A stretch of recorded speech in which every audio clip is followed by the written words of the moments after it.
veľmi ma lákala príroda a výjsť z toho mesta, ktoré je vybetonované. A veľmi ma lákalo niekde bývať, kde budem mať kus svojej zeme a kde sa budem cítiť v podstate v bezpečí a spolu tvorcom. A keď sme našli tento pozemok, tak mi vyskočili veľké písmená vlastne nad pozemkom, že máme prepájať. Ja som ešte vôbec vtedy nevedela, že o čo sa jedná a prečo mi to tak prišlo.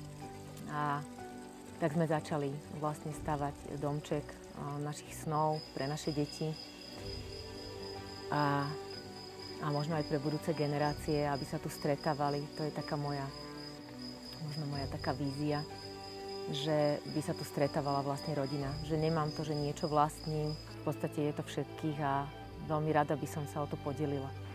A keď sme začali stavať, tak môj šikovný manžel postavil pre deťurence domček, ktorý trošku chátral a tak ja som mala takú víziu, že vlastne je potrebné, aby sa dal dokopy opäť, aby ožil a aby sme sa s ním mohli ako keby podeliť.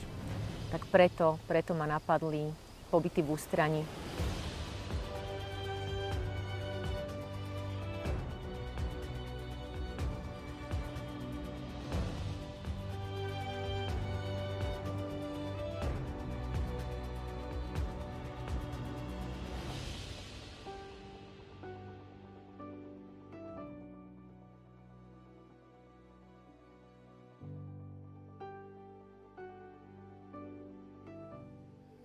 Tým, že nám tu vyvierajú všade pramene, tak preto vznikol názov tohto miesta Prameň Podpoľania. A vlastne domček je domček pri Brezovom hajku a stále ho ešte dotvárame, budujeme.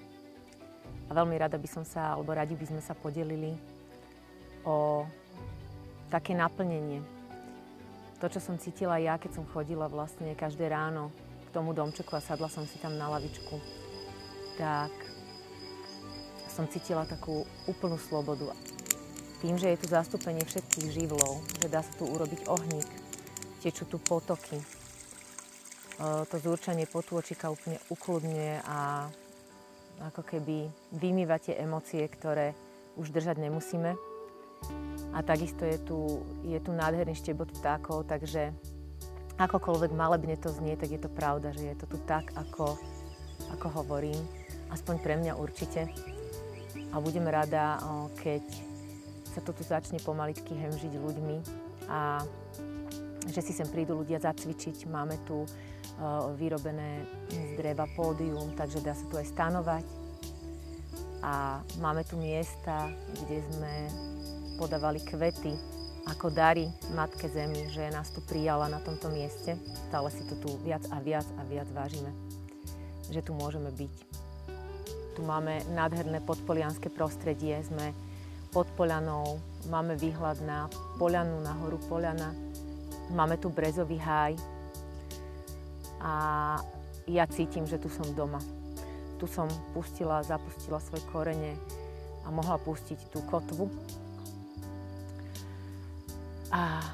A tu sa viem tak zhlboka nadýchnúť a skutočne žijeme šťastne. Je to menší domček, momentálne tam nie je dotiahnutá elektrina, takže vy sa môžete vlastne ponoriť úplne hlboko do seba. A o tom to je, že v podstate človek by tam mal byť bez akýchkoľvek elektronických zariadení a mal by sa nácítiť na seba a na svoje vnútro.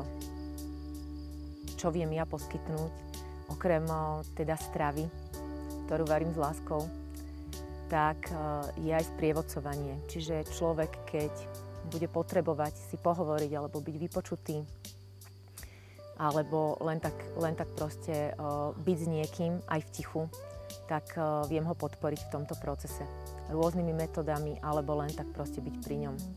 Niekedy stačí veľmi málo a vie ten človek prísť na to, čo vlastne potrebuje. On sám. Čiže nie je potreba nejakých terapii ani nič podobné, ale len taký návrat k sebe. A toto by som rada poskytla. Teraz vlastne vidím, že dokážem načúvať ľuďom a viem veľa tajomstiev o ľuďoch, ktoré zostávajú len u mňa.